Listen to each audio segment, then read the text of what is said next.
Hello everybody, Rick McBride, Central 21 McBride Realty Group. Sorry I'm a little bit late, but apparently Destiny told me and I didn't hear. I don't know, that's what everyone says, so obviously it's true. Like we say, you know, if everyone else agrees and you're the one wrong, then you're probably the one wrong. Kind of like if everyone thinks this guy's an asshole. Yeah! What are we doing? He's probably an asshole. They all heard. They heard. Say hi to Keegan. Keegan's here, our director. Sarah's here. And recruiter, and Sarah's online. She's, if you do have any questions in the next 5 minutes, feel free to dive in. I'm kind of dragging a little bit. Had a late night last night. It's a lot of fun. Went to see Blackstone Cherry. It was awesome. Sarah was like, woo, woo, woo, woo, the whole time. Anyway, it was great. I've never been to the beach before. If you get a chance to go, go. Really cool place. See Michael, the bartender, tipping good. He was one of my old players. All of a sudden, it's like, "Are you at the very Little League?" I'm like, "Yeah, I was." And he's like, "I played on your team." It's amazing how much they change when they grow older, isn't it? Anyway, today we're going to talk about. Get the right pin. We're going to talk about multifamily. We've been talking about real estate investment all week. So now we want to talk about multifamily, why it's better than, say, single family. Well, if you have single family and you have an income of, say, $2,000 in the single family and your tenant moves out, you have an income of nothing. So, and you know, anytime a tenant moves out, well, first of all, you got to go in, you got to clean the place, you got to usually paint the place, you got to fix a few things. So it takes a month to get it ready. Then it takes another month to find a tenant if you're lucky. Maybe 2 months. So now you're 3 months with no rent. So you're actually out $6,000 when you're in a single family. However, if you buy multifamily, so let's define what multifamily is first. Multifamily is either like a duplex, triplex, quadplex. It can get as big as an apartment complex. But multifamily is more tenants in one property. So if you buy a duplex, there's a couple things you can do. If you buy a duplex, you can live in one half. And then get this person to pay you rent, and that pays what? Your mortgage. Okay?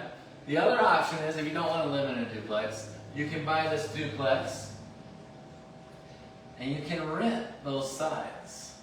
Let's say instead of $2,000, because it's a duplex, not going to rent for as much. Let's say it rented for $1,500 and $1,500. So you're making $3,000 first of all. But here's the magic. If somebody moves out, you're still making $1,500. So you're not making zero. Because guess what? When you're making zero, does the mortgage company stop asking for your mortgage payment? Does the electric company stop asking for your electric bills? No. But at least this way, you're pretty much covering your costs. And of course, it only increases exponentially. So if you have a triplex, same thing, you're getting 3 rents. So now if one moves out, you're only getting 2. If you have a quadplex, same thing. If one moves out, then you're getting 3 out of 4. One important factor about multifamily is, if you live in one of these, you can go up to a quadplex. So you can do a duplex, a triplex, and a quadplex. It will be considered residential property, a single family residential property. As soon as you hit the 5 mark, it's considered commercial. And that's just for tax purposes and things like that. It becomes a commercial. All right? How can we do this? Let's say we're a single family investment company. How could we have the same effect with single family houses? How can we have the same effect with single family houses? Well, let's say we buy 1, 2, 3, 4, 5. Well, now we're getting rent from 5 properties. So if somebody moves out of one, we're still getting rent from the other 4 properties.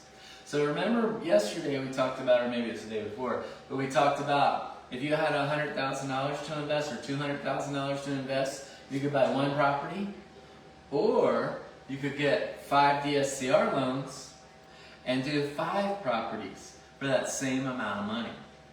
So, and then of course if it goes up, if you have 5 properties at $200,000 each, you now have $1 million worth of property. If you have 1 property that you paid cash for, you have $200,000 worth of property.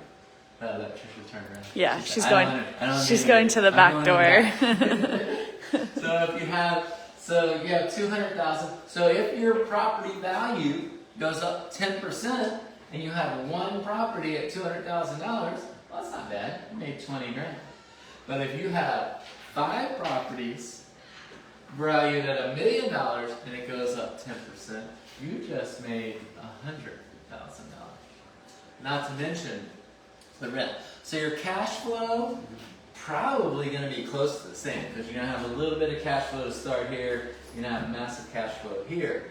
But the best thing to do if you're in it for the long term is to buy multifamilies or multiple properties to basically distribute your risk across everything else. So that said, obviously we'd love to help you. We can get you. We're from A to Z. We're A to Z. We can get you to find you the property. We can get you the loan. We can put you in the property, and then we can manage the property. All you have to do is show up for a meeting with us, call us, sit down and talk to us. We'll work out a strategy specific to you. Nobody's strategies are the same, so you got 2 different strategies, and we individualize the strategy for you specifically. Give us a call, 386-866-1007. We'll be happy to help you out. If you need a loan, 352-610-1260. All right?